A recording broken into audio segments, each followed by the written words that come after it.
There is a moment in Horizon Forbidden West where you are standing on the edge of a cliff. The sun is setting over a flooded San Francisco.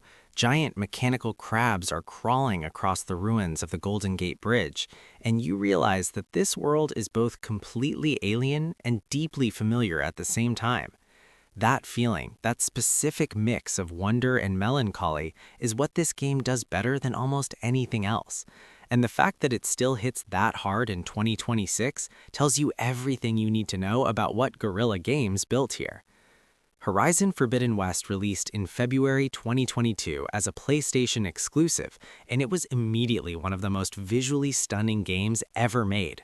But visuals fade, hardware improves. The question that actually matters now is whether the game underneath all that beauty was strong enough to last. After spending serious time with it again recently, I have thoughts. Some of them will surprise you. Let me start with the combat, because it is genuinely one of the best third-person action systems of its generation, and it still holds up in ways that matter. Aloy is not a tank, she is a hunter. The game constantly rewards you for thinking before you fight, studying enemy patterns, setting traps, using the environment, and exploiting elemental weaknesses. Every machine in this game has a specific composition. Some parts can be frozen and then shattered. Others can be overloaded with electricity and turned into ticking bombs. You can tear off weapon components from machines and use those components against other machines mid-fight. The depth in that system is real, and it is the kind of depth that rewards players who engage with it rather than just punishing those who do not. The weapon variety is massive. You have bows for precision work, spike throwers for dealing heavy elemental damage, shredder gauntlets that ricochet off multiple targets, and the tripcaster for laying down trap grids before a fight starts.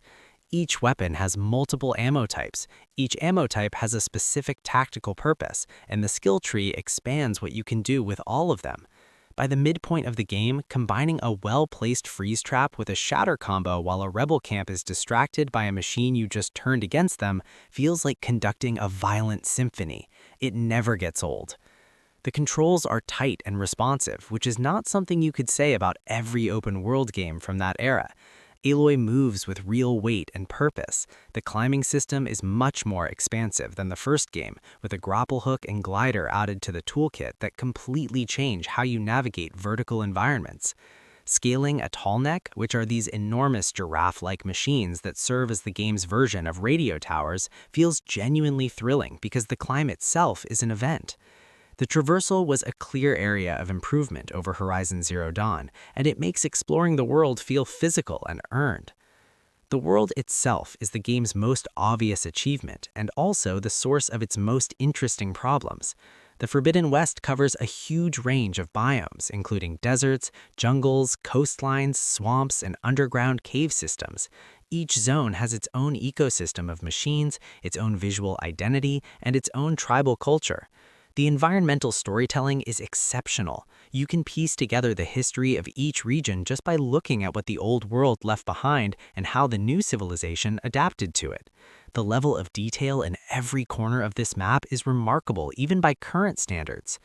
But the world also has a structural issue that is worth being honest about. The sheer volume of content creates a density problem.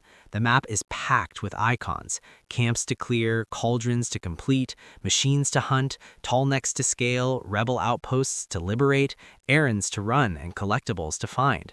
The individual activities are well designed, but the sheer amount of them starts to feel like work rather than play after a while. This is a criticism that applies to a lot of open-world games from that generation, but Forbidden West feels it more acutely because the story it is trying to tell has real urgency. Running 50 side activities before the world ends slightly undercuts the tension. The main story is where Forbidden West is both genuinely impressive and genuinely frustrating at the same time. The broad strokes are strong.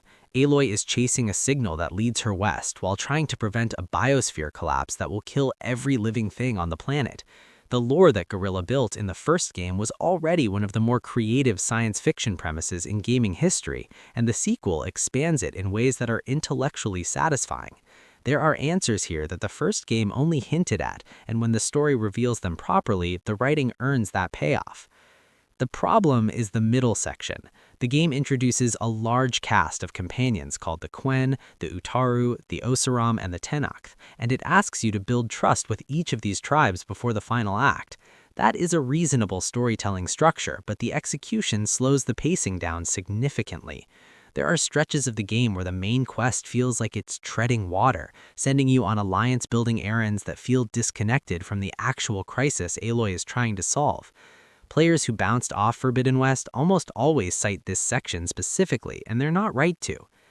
Aloy herself is a complicated character to write about because the response to her has always been divided along lines that say more about audiences than about the writing. She is competent, driven, sometimes emotionally closed off, and deeply protective of people she cares about. What the sequel does well is show the cost of that self-reliance. There is a recurring tension in the story about Aloy refusing help, and the narrative actually challenges that trait rather than just celebrating it. Her relationship with the companions, particularly Erend and the newcomer Seika in the Burning Shores DLC, adds emotional texture that makes her feel more complete as a character by the end. The companions in the base game are a mixed result. Zoe, Katalo, and Alva each have interesting backstories, and the banter system that plays during open-world exploration gives them real personality. But they largely disappear from the story when they are not needed, which makes the world feel slightly less lived in than it should. The Burning Shores DLC, which released in 2023 and is set in the ruins of Los Angeles, addresses this directly by building a proper two-character dynamic between Aloy and Seika that the base game never quite achieved. If you haven't played Burning Shores, that addition meaningfully improves the emotional experience of the whole package. Visually, Forbidden West was the benchmark for console graphics when it launched, and it aged with more grace than almost any game from that period. The foliage rendering, the water simulation, the lighting across different times of day, and the facial animation during cutscenes were all generational leaps. In 2026, newer titles have pushed further, but Forbidden West still sits in a category of games that look intentional rather than dated. The art direction is strong enough to carry the visuals even when the raw technical spec is no longer the most impressive in the room. The machine designs in particular remain some of the most creative creature design work ever done in the medium. The music by Joris Daman and the Gorilla Sound team is quietly excellent. The score blends electronic textures with tribal percussion and orchestral swells in a way that underscores the game's central theme of old technology and new civilization coexisting. It never overplays its hand. The ambient soundscapes are rich enough that you can genuinely tell what biome you are in with your eyes closed.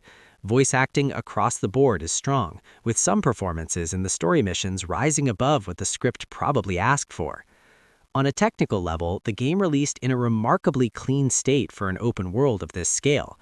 The PC version that followed had some optimization issues early on, but patches addressed them. By 2026, running this game on modern hardware is a smooth experience, and the graphical output at higher settings is genuinely beautiful. Replay value is honest and limited. The game does not have branching story choices in any meaningful way. Aloy's path is Aloy's path. The replay draw is the combat system and the challenge of completing the game at higher difficulty settings, which genuinely change the fight dynamics rather than just adding more health to enemies. There's also a New Game Plus mode that lets you carry upgrades forward. For pure story replays, the game offers very little new information on a second run.